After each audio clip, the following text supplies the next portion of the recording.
Bonjour, c'est Crypto, j'espère que vous allez bien. Et oui, le S&P 500 était en sang, le Nasdaq aussi, mais le BTC a plutôt bien tenu. Alors, c'est pas le cas de tous les alts, mais en l'occurrence, on a quand même bien résisté, c'est une très bonne nouvelle. Ça fait longtemps qu'on n'avait pas eu comme ça, la résistance BTC versus Nasdaq nous montre qu'on a un rebond qui est très fort, mais est-ce que c'est suffisant? À savoir que nous sommes vendredi, dernier jour de la semaine, vous savez très bien le topo si vous suivez la chaîne depuis assez longtemps. Globalement, le vendredi, on sait qu'on a plus de volatilité. Et il y a fort à penser que la volatilité, malheureusement, ne sera pas à la hausse sur les S&P et le Nasdaq, surtout que nous avons des grosses nouvelles économiques aujourd'hui qui tombent, qui pourraient enfoncer encore plus l'économie. On regarde tout ça ensemble. En attendant, on a ici un Donald Trump qui est content. Il considère que l'opération ça s'est très bien passé et que le marché va exploser. Tout se passe très bien. Alors, j'ai une hypothèse. Pour moi, je me demande s'il n'est pas daltonien parce que le tout se passe bien, je ne sais pas. Après, c'est vrai que il devait bien comprendre qu'à un moment donné, on allait prendre une claque, c'est sûr. Est-ce que la claque a été très importante? Bon, elle a été importante pour une finance traditionnelle. Pour les cryptos, un petit peu moins fort, en tout cas sur l'effet d'annonce qu'on a eu le 2 avril. Ce qui est important aussi de voir, c'est qu'il y a eu deux communications qui sont, pour moi, à noter. La première, ça va être ici, les taux d'intérêt aux USA seront bien plus bas. Nous n'avons pas de plan pour le dollar à en parler, mais ça n'empêche que on a ici une représentation réelle du fait qu'il faut faire baisser les taux. Alors oui, ça tombe bien, mais on a une prise de parole de Jérôme Powell qui va arriver vendredi, qui va être très importante, je vais vous l'expliquer tout à l'heure.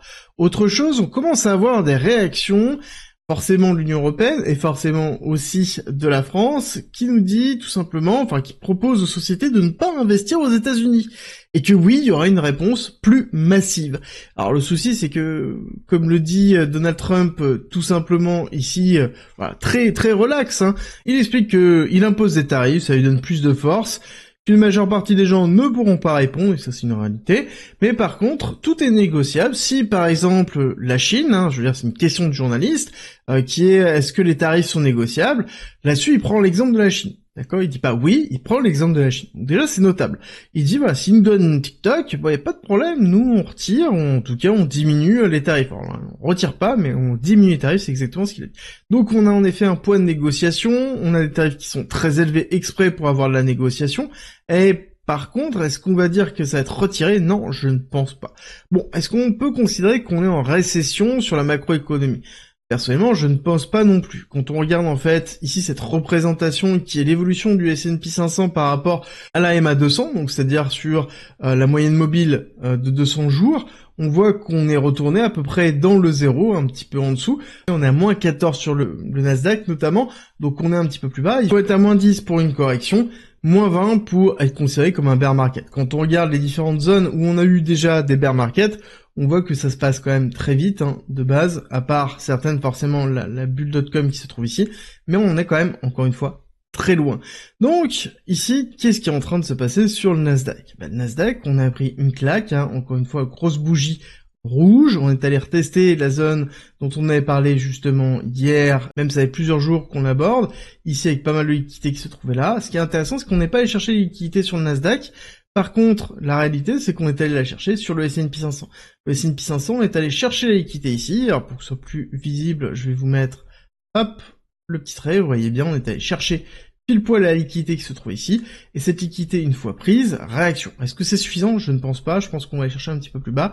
Pareil sur le Nasdaq, hein, le fait d'avoir laissé la liquidité là, c'est pas forcément bon signe, donc je pense qu'on va aller chercher encore un petit peu plus bas. On peut aller chercher 17 500 points, hein, aller chercher l'équité qui se trouve ici, sans forcément casser le break-off structure ici énorme, et donc après avoir une respiration qui sera beaucoup plus forte. Mais clairement, qu'est-ce qu'on attend dessus, surtout cette semaine? Bah cette semaine, vendredi, parce que cette semaine il ne reste plus qu'un jour, on a 14h30 le taux de chômage de mars, très important, il faut être à 4,1 ou en dessous de 4,1. Si on n'y est pas, on va se reprendre une baffe. Et deuxième chose, ça va être le discours de Jérôme Powell à 17h25. Là, on a deux possibilités sur Jérôme Powell. Soit il considère que oui, il va avoir une augmentation de l'inflation à cause des tarifs, et donc il va maintenir les taux, tant que l'économie est forte. Là-dessus, ça va mettre une pression énorme au niveau de Wall Street. Par contre, à contrario, si on a Wall Street qui s'est pris une grosse claque il y a moyen que ça mette la pression à Jérôme Powell et que dessus il soit beaucoup plus laxiste, non pas dans la baisse des taux, mais dans le discours qu'il va avoir. Et ça va être le plus important. Je pense qu'il va falloir surveiller. Et ici, je pense qu'il y aura pas de façon d'annonce de je baisse les taux, non, mais il y aura forcément une allusion aux tarifs et aux taxes douanières et à l'évolution que ça peut avoir dans sa politique à lui. Donc, ça va être important à surveiller.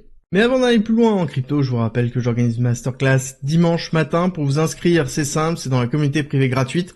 Il suffit de cliquer ici, vous êtes inscrit et vous aurez le lien, et vous avez même déjà le lien, la masterclass qui se trouve là pour être prêt sur dimanche matin, 10h, on va parler forcément de gestion de risque, on va parler de ce qu'il va falloir faire avec votre bag actuellement dans ce type de situation. Je vais prendre un exemple concret d'un bag d'un des membres, vous allez voir que il y a pas mal de choses à faire et des problèmes de structuration qu'il faut impérativement éviter. C'est en commentaire en description et c'est gratuit, il faut juste être dans la communauté privée gratuite, vous avez de la formation, de l'information et des moyens de communication entre vous sécurisés pour pouvoir discuter d'investissement. Et on attaque tout de suite. Le Bitcoin. Bitcoin qui a tenu, c'est vraiment la grosse nouvelle, je pense à retenir. Bitcoin qui, lui, n'a pas morflé, à l'inverse, on a pris un contre-pied qui est relativement fort et qui fait vraiment du bien. Alors là-dessus, on a Michael Saylor qui me dit, bon, c'est normal, Bitcoin n'a pas de tarif, la petite blague, mais en même temps, c'est vrai, les crypto-monnaies n'ont pas de tarif et c'est une très très bonne chose. Et dans les bonnes nouvelles que l'on a aussi, ça va être ici le Sénat qui a validé la mise en place de Paul Atkins à la tête de la SEC, donc ça avance dans le bon sens, et oui, ça met du temps, vous avez bien vu, hein, entre le moment où ça a été annoncé, et ça c'était en novembre, et le moment où ça passe à l'action, c'est en avril, et encore, il n'est pas encore en poste, hein.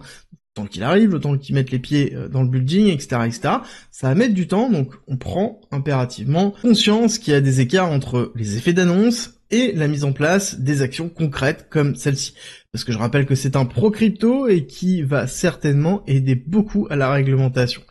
Autre point avant d'aller plus loin sur BTC, il est important de prendre en considération qu'on arrive toujours dans des zones qui sont extrêmement volatiles, où la peur et la tension et l'incertitude est énorme, et qu'on se retrouve exactement dans le même scénario qu'on avait connu sur 2024, et cette fois-ci on n'est plus en mars 2024, ni en avril 2024, mais plus en juillet et août 2024, et ça se voit aussi en termes de volume de transactions, que ce soit sur les échanges centralisés, que ce soit sur les DEX, tout ça c'est consultable, je vous invite à regarder, vous allez voir que les volumes sont au plus bas de ce que l'on a connu. Donc, on voit bien que on est un peu dans cette systématique, et malgré ça, malgré le fait que on ait une macroéconomie qui met des claques continuellement, on a un BTC qui tient.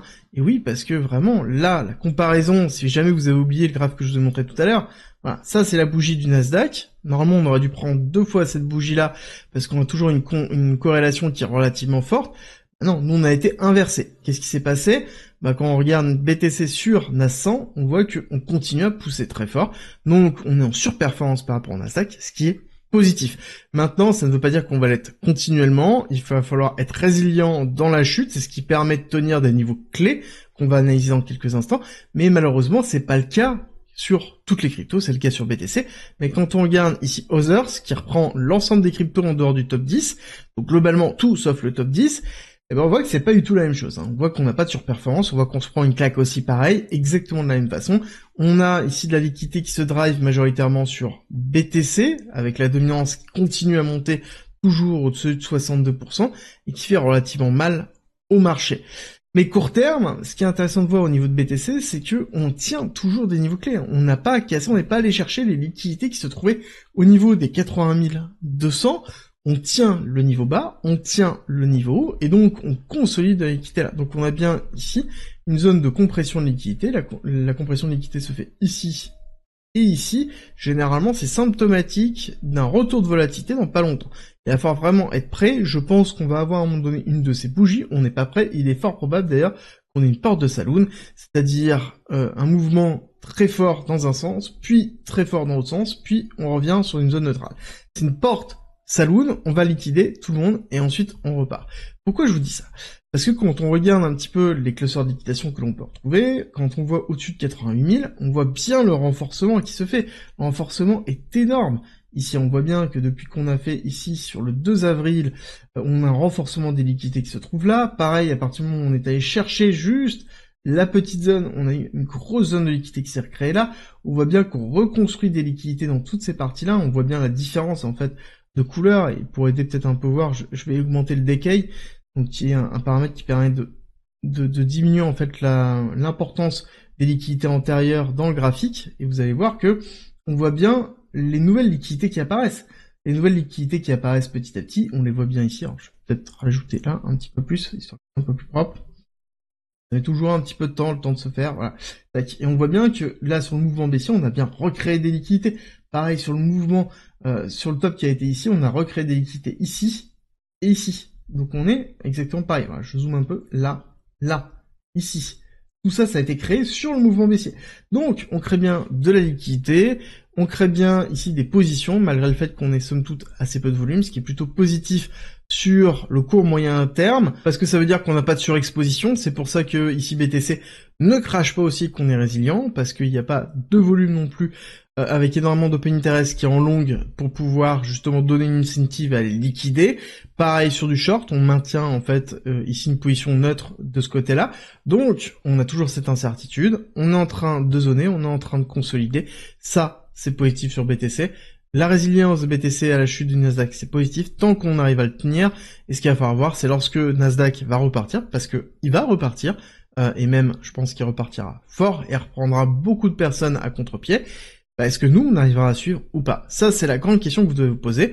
Alors par contre, il va falloir être juste patient, j'arrête pas de vous le répéter, mais c'est une réalité. Là, actuellement, on subit la macroéconomie, on subit les politiques de Trump sur une restructuration de la géopolitique. Si ça vous intéresse, je vous invite à regarder ma nouvelle chaîne Thibaut Invest. Le lien est en commentaire en description, où j'ai posté une vidéo exprès hier dessus, où j'explique clairement sa volonté et où est-ce qu'il va et de quelle façon il le fait. C'est en commentaire en description si jamais ça vous intéresse aussi. Et n'oubliez pas, on se retrouve dans tous les cas dimanche dans la masterclass si vous êtes dans la communauté privée. Et je vous souhaite une très bonne journée. Je vous dis à très vite.